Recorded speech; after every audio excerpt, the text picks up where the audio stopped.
I'm not gonna lie, as of recent, I haven't been as motivated to create as I normally do. And I think that's for a plethora of reasons. And I think part of that is, I guess, social media. And I think when I create with the mindset or the intention to create for approval or attention, I don't feel as if that is creating with the right intention. And it takes away from the love you have of the craft. And sometimes you can just create just to create. You can just do just to do. There doesn't always have to be a reason behind it.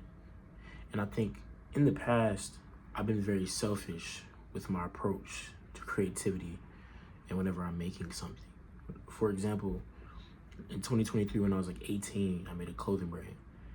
And of course, there was creativity in me creating the clothes and the brand and the designs.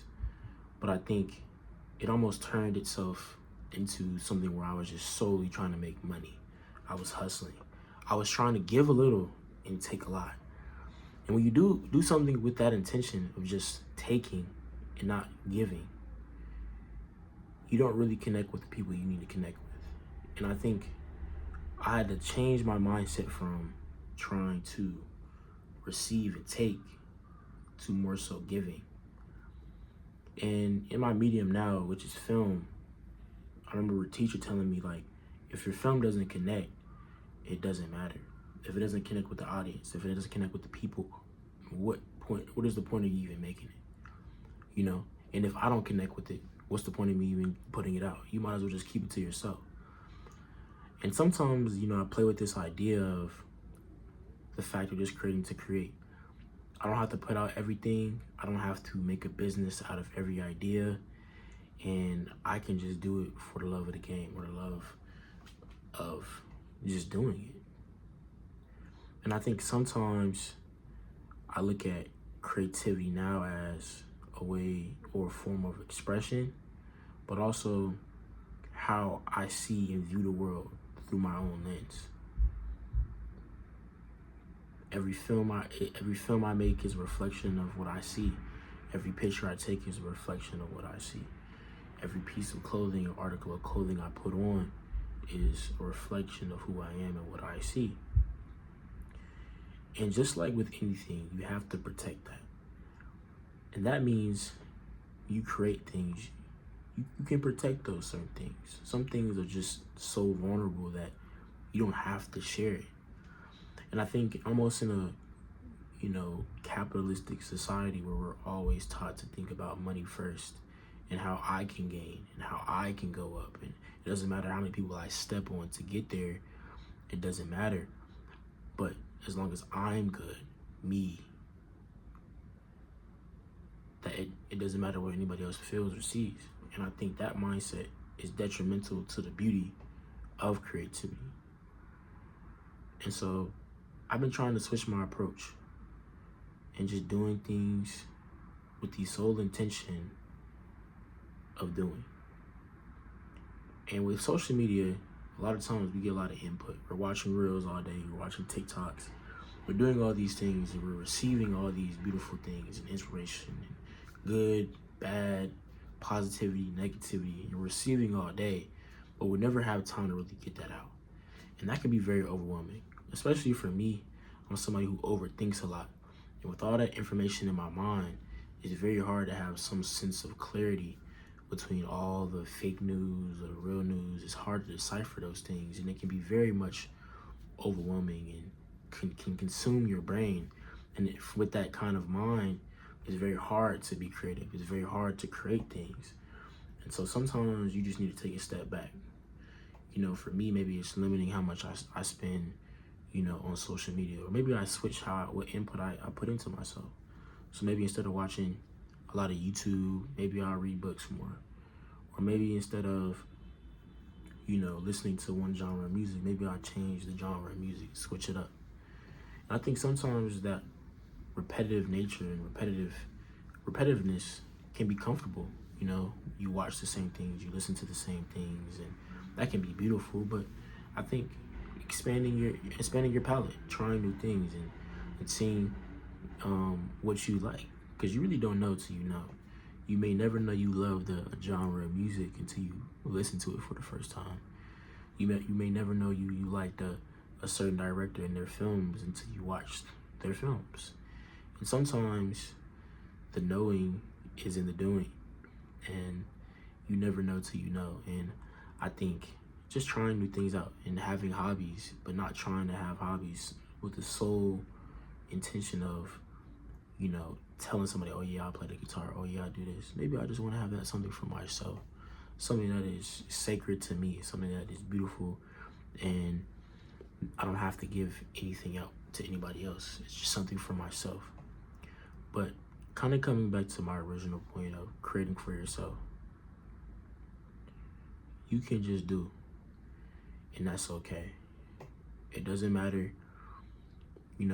what people around you may say or your family may say. You can do and be without having those kind of overhanging things. It's almost like you hanging on a tree. It's like a noose around your neck, and it can be very suffocating dealing with that.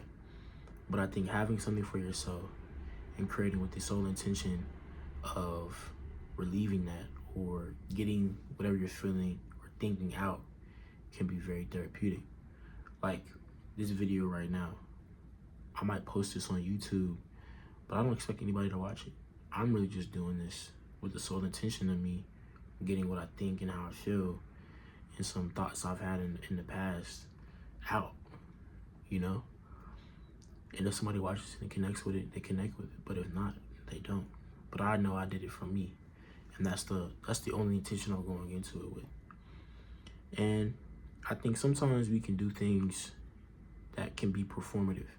And that word performative is very popular now. It's definitely a buzzword now, where we're performing for validation, performing for people, or being somebody we're not, to solely garner attention from somebody or something or group of people. And I think that is almost the opposite of being yourself. If you're always performing, you're going to get tired. You're going to get tired. It's going to be very tiring always trying to perform.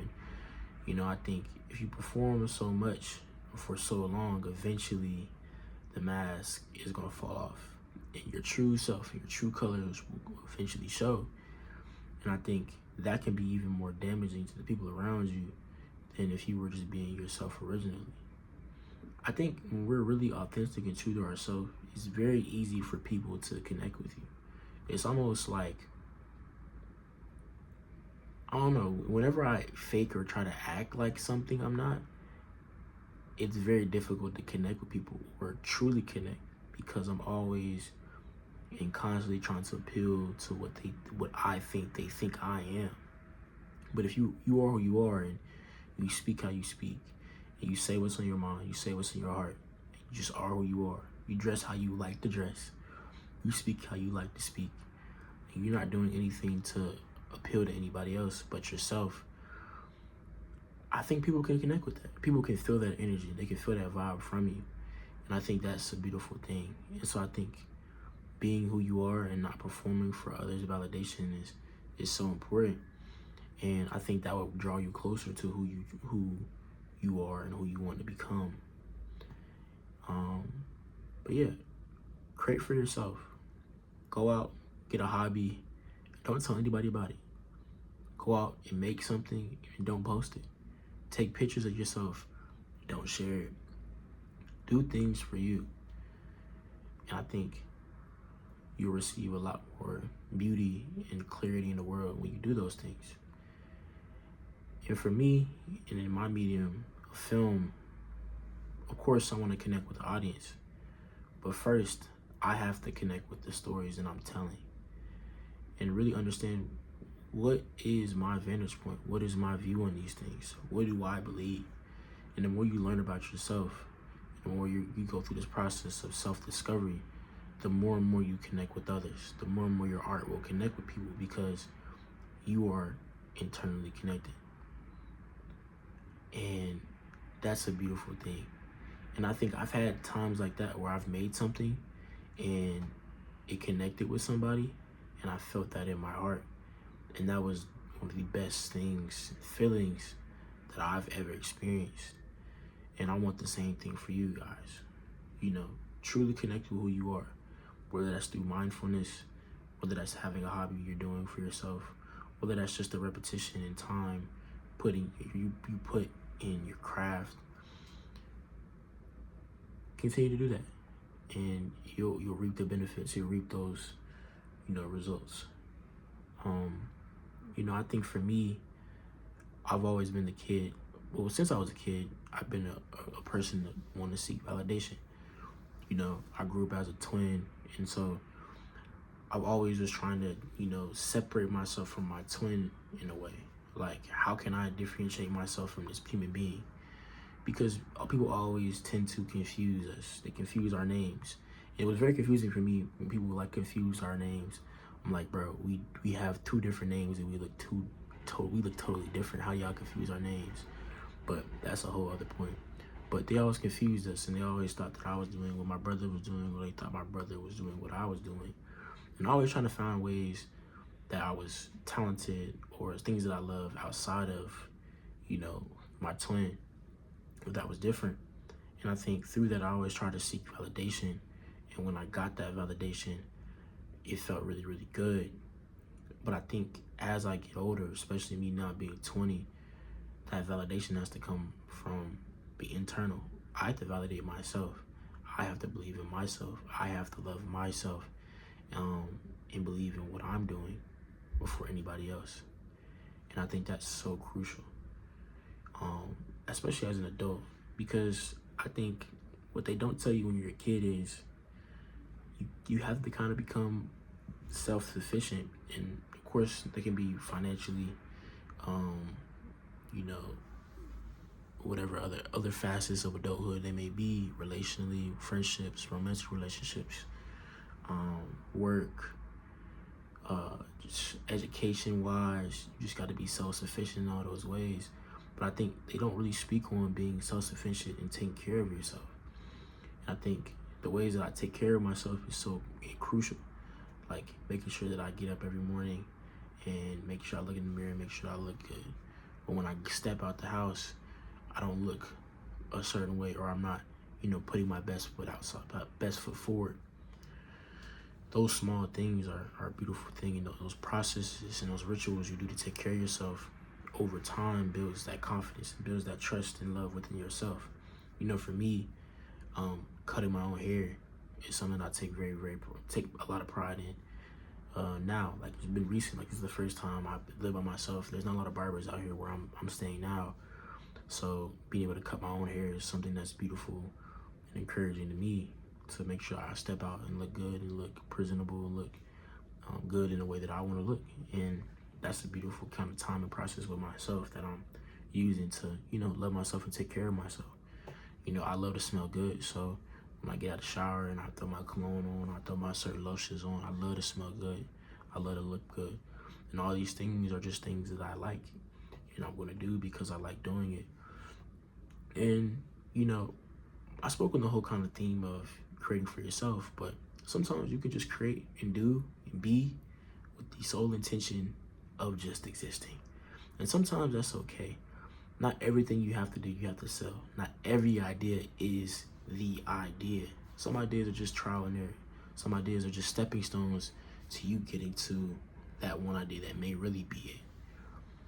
So you don't always have to share things. You don't always have to put everything out. You can keep things for yourself. You can be more private. And I'm learning that for every day. And I think that's just the process, for me. But I think to kind of just conclude that, take care of yourself, create for yourself, and create from a less selfish standpoint. Give more than you receive. Be positive, show love to people, and that energy will come back to you in multitudes. Yeah, I think that's what I wanted to get off my chest. So yeah, I don't know. I think that's what I wanted to say, and I think Yeah, I just put a period on that. Yeah, for sure. All right.